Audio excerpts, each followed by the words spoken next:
Hello friends, ഇപ്പോൾ മാങ്ങയുടെയും ചക്കയുടെയും ഒക്കെ സീസണാണല്ലോ. അപ്പോൾ ഇതൊക്കെ വെച്ചുള്ള വിഭവങ്ങളായിരിക്കും ഇപ്പോൾ ഒരുവിധം എല്ലാ വീടുകളിലും അല്ലേ.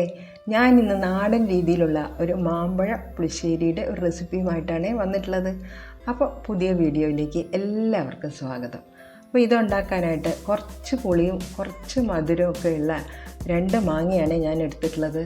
അതായത് 2 പേർക്കുള്ള ഒരു കറിയാണ് ഞാൻ തയ്യാറാക്കുന്നത്.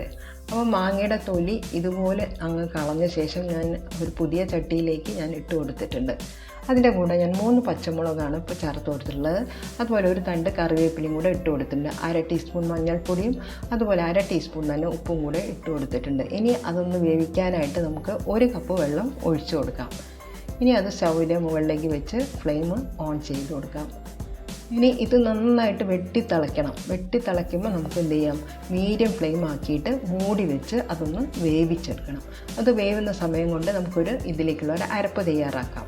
അതിനായിട്ട് ഞാൻ 1/4 കപ്പ് തേങ്ങയിലേക്ക് 3 ചുവന്നുള്ളി ഇട്ട് കൊടുത്തിട്ടുണ്ട്. കൂടെ തന്നെ 2 വെളുത്തുള്ളിയുടെ അല്ലിയും അതുപോലെ 1 പച്ചമുളക് കഷ്ണം മുറിച്ചിട്ടാണ് ഇട്ട് കൊടുത്തിട്ടുള്ളത്. ഇനി 1/4 ടീസ്പൂൺ ചെറിയ ജീരകവും 1/4 ടീസ്പൂൺ മഞ്ഞൾപ്പൊടിയും കൂടെ ചേർത്ത് കൊടുക്കുന്നുണ്ട്. 2 കറിവേപ്പിൻ്റെ ഇലയും കൂടെ അതിലേക്ക് ഇട്ട് കൊടുക്കുന്നുണ്ട് കേട്ടോ. ഇനി കുറച്ച് വെള്ളം ഒഴിച്ചു കൊടുത്ത് നല്ല പേസ്റ്റ് പോലെ തന്നെ നമുക്കിതൊന്ന് അരച്ചെടുത്ത് കൊണ്ടുവരാം. ഇപ്പോൾ ഇതാ അരപ്പ് നല്ല പേസ്റ്റ് പോലെ ഞാൻ അരച്ചെടുത്ത് കൊണ്ടുവന്നിട്ടുണ്ട്.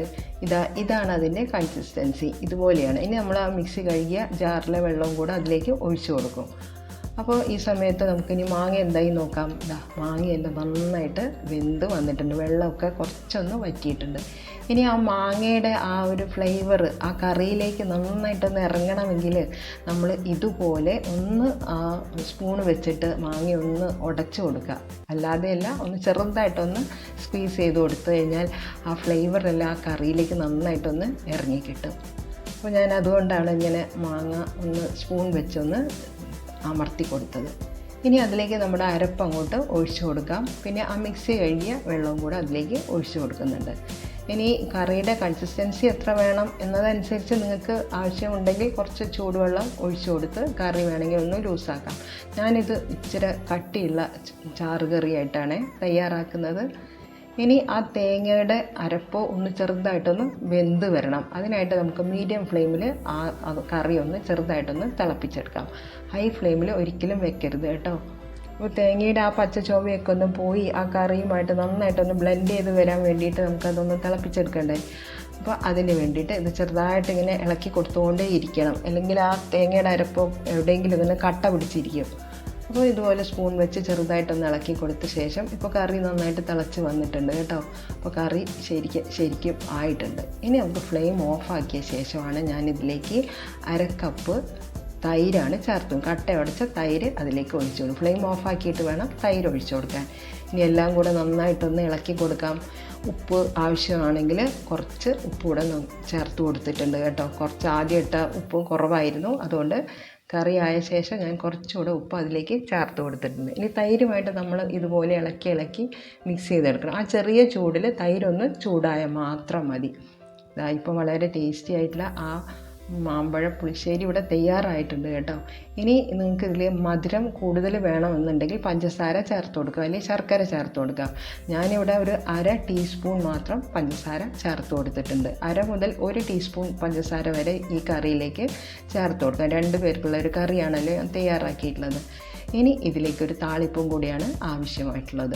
അതിനൊരു കടായി വെച്ചിട്ടുണ്ട്. അതിലേക്ക് 2 ടീസ്പൂൺ വെളിച്ചെണ്ണയാണ് ഒഴിച്ചു കൊടുത്തിട്ടുള്ളത്. വെളിച്ചെണ്ണ തന്നെ എടുക്കാൻ ശ്രദ്ധിക്കണേ, നമ്മുടെ നാട്ടിലെ കറിയാണല്ലോ. ഇനി അതിലേക്ക് നമുക്ക് 1/2 ടീസ്പൂൺ കടുക് ഇട്ട് കൊടുക്കാം. കടുക് നന്നായിട്ടൊന്ന് പൊട്ടി വരുമ്പോൾ നമുക്ക് വറ്റൽമുളകും കൂടെ ചേർത്ത് കൊടുക്കണം. അപ്പോൾ കടുക് നന്നായിട്ട് പൊട്ടി വന്നിട്ടുണ്ട്. ഞാനൊരു 3 വറ്റൽമുളക് അതിലേക്ക് മുറിച്ച് ഇട്ട് കൊടുത്തിട്ടുണ്ട്. അതുപോലെ ഒരു പിടി കറിവേപ്പിലയും കൂടെ ഇട്ട് കൊടുക്കാം. നന്നായിട്ടൊന്ന് മൂത്ത് വരുമ്പോൾ നമുക്ക് കറിയിലേക്ക് ഇതുപോലെ അങ്ങ് ഒഴിച്ചു കൊടുക്കണം.